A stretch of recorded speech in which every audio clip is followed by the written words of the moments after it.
told your words so cruel? What makes you mad? What can you see? I'm just like you and you like me. I scream inside and no one hears my silent prayers, my growing fears. That is a song by Kupla, an independent Vancouver band. The name of the song is called My Stand, written for anti-bullying campaigns from the perspective of someone who's been bullied. That's the topic of our show today. I hope you stay tuned. Welcome to Things in My Head, the show where your opinion matters. I'm your host, Angel Birch. This is how things work. Each week we present a topic for discussion. It might be a specific question or a product that we review. And occasionally we might even throw a poll up on our website.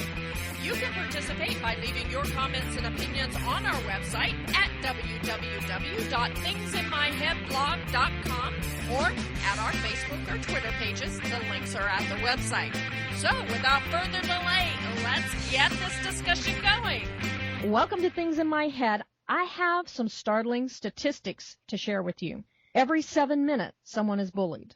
160,000 kids a day stay home from school because they're being bullied. I think we've all heard of the story of Amanda Todd, the young teen that posted a video on YouTube, and then 1 month later, she killed herself. It's a horrible, horrible, horrible thing to be bullied. I was bullied as a young child. It still haunts me today. This is probably about 30 years later. It can affect you for the rest of your life. So what do we do about this? It's an important thing to discuss with our kids. It's an important thing to know as adults. Well, that's why we have Irene Zande today on our show from KidPower International. Irene, hi. Hi. How are you doing this morning? Great. Okay, for those of you who don't know who KidPower is, who is KidPower? KidPower is a global nonprofit organization that is a leader in child protection education and in teaching personal safety skills to people of all ages and abilities. We say that we work together to create cultures of caring, respect, and safety for everyone, everywhere. That is a task. Yeah.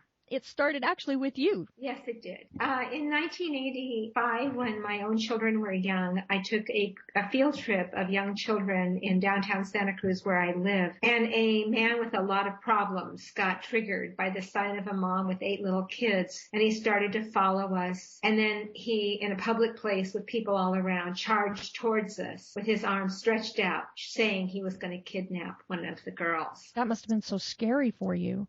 It was. What did you do? You know, it was a classic case of the bystander effect because we were in a crowded place, but people all around us froze. Not because they were bad people, but because they didn't know what to do or they were in some denial. I did what you would do. Right. And probably what most of our listeners would do. If you were protecting a group of young children, you would put yourself in between the danger and the children, right? Right. That's what I did. And I got in his face and I started yelling. And finally I ordered a bystander to come and help us. And that broke through the immobility. Mm-hmm. And this man came and stood next to us. And then the guy that was harassing us ran away. Is that the type of things that you teach at KidPower? It's one of the things we teach, how to protect kids, how to prepare kids to protect themselves. This is on the extreme end of what we do because this is not a normal event where people just suddenly assault you in public. It happens. Right.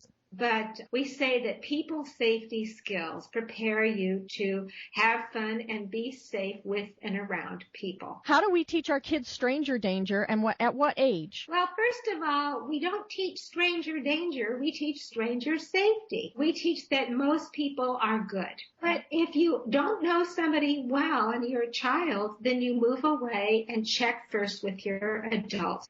So we teach kids what to do if someone they don't know well tries to approach them or give them something or talk to them. So, Irene, at what age should we start teaching our children stranger safety? Personal safety or people safety starts even when you're pregnant. It starts with you knowing the skills. It starts with you taking charge of your own safety. But when you teach the child, as soon as they can talk, as soon as they can understand, you can teach with puppets. We teach classes with 3-year-olds. Now, you have videos on the site that people can actually see how to do this and start teaching their kids. People even with 2-year-olds sometimes watch our puppet power videos with the kids because they're not scary. I think you've answered one of our questions that we actually had on Facebook is how do you teach stranger safety in this case without scaring your child? And if you use positive reinforcement, positive things, and not focus on the negativity, using hand gestures and that sort of thing. Irene has a library. How many resources in this library? More than 100 free resources in our library. And then we also have a really inexpensive Kindle book that's for parents of babies, toddlers, and preschoolers. We have safety comics. We have a free coloring book in our library, and we also teach. We answer questions. We teach actual classes. Oh, wow. We're going to make a link on our website at thingsinmyheadblog.com. We want you to go there. We're going to have all the links to her library. She's giving you access to over 100 free resources. Now, you guys know how this thing works. Every week, we give you a teaser about the show the next week, and we allow you 1 week on Facebook and Twitter to post your questions and post your comments. We talk about them here on the show with our guests. So we have a Twitter question. Now, this question is anonymous. Someone that private messaged me basically on Twitter and said, hey, I don't want my name known, but this is my question. And I'm assuming that this person is being bullied. And from the type of question, it is in a higher education school setting. What if you're being bullied by a teacher? What do you do? When especially in a college setting, that teacher would have tenure or something like that. You can't really change schools. You can't really move out of that class. Well, the first thing you do is protect your feelings. And we have different emotional safety techniques. And in fact, in the section of our library, we have workplace safety, and we also have a section on boundary setting and safety skills for teens and adults. Then we specifically have an article called Mean Adults with a question mark, and it's about adult-to-adult bullying. They can still have discipline and reprimand. So you're going to be going to somebody outside of the situation if they don't stop. And if they treat you with any kind of negativity, and you might do it anyway if it's happening chronically, but you could start by speaking up. Wow, that's really great advice, Irene. It brings up another situation that actually, this is from Cindy on our Facebook page. How do you handle a situation on the school bus when you see the beginning of bullying going on without making it worse for your child? First of all, you say to the bus driver and the school principal, we're going to stop the bus and call a parent. We are not going to allow kids to be bullied or harassed on the bus. Mm-hmm. And you persevere again. You might have to go up the chain of command. You stay calm. We've got an article called Bullying in Schools, 7 Solutions for Parents. Because when you sound frantic and upset, and of course you feel that inside, right, so that you can communicate effectively. Mm-hmm. So the driver needs guidance in how to, in what to do, because it's hard to drive safely and continue. Her child needs to know how to speak up. Mm-hmm. The kids who do it need to know there are consequences. It may require another adult riding with the bus for a while because it takes time for behavior to change. And it is going to take a sustained effort. It does not happen overnight. Now, we had a recent news report about a bus driver that was actually sitting in the seat watching this in the rearview mirror. From what I understand from the report, the child that was being bullied had reported some kids who were trying to sell him drugs. So he told on those kids. And while on the bus, 3 or 4 of these other children just bullied him and, pounded on him during a bus trip. And the bus driver, other than yelling at them to sit down and yelling at them to stop, did nothing. And this bus driver came under fire from the media, from the public, about not doing anything. But honestly, as an adult, I can kind of see from his side of the coin, what was he going to do?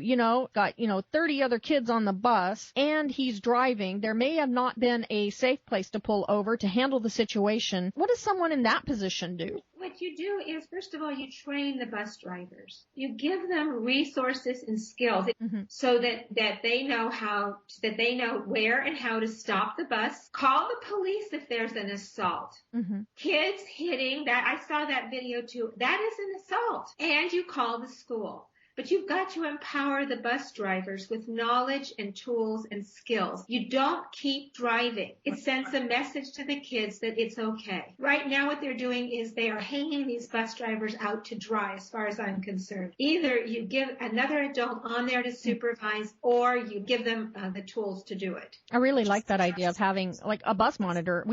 I remember taking the bus when I was younger, and we had a bus monitor on the bus. KidPower.org, we want you to go to the website. We're going to have a bunch of links on our website at www.thingsinmyheadblog.com. Get the links to KidPower. I could just name off and tell you story after story of people that I know who have been bullied even by people in their own community, and it was just unnecessary. There's so many types of bullying, not just school bullying, not just workplace bullying, not just locker room bullying, but there's also allergy bullying. If your child has an allergy and they're being bullied because they have an allergy, that is dangerous. Call somebody, talk to somebody, go on KidPower.org, find out what to do. Don't let it go. Don't say, I'm going to do it tomorrow. Do it now. It's so important, and you could save a life. Don't let something like what happened to Amanda Todd happen again. Irene Zande, thank you so much for being with us today. You have given us so much to think about. Well, thank you. It's my pleasure. If you're not familiar with KidPower, I'm going to say it one more time, KidPower.org. Let's stop this epidemic. Thank you for listening.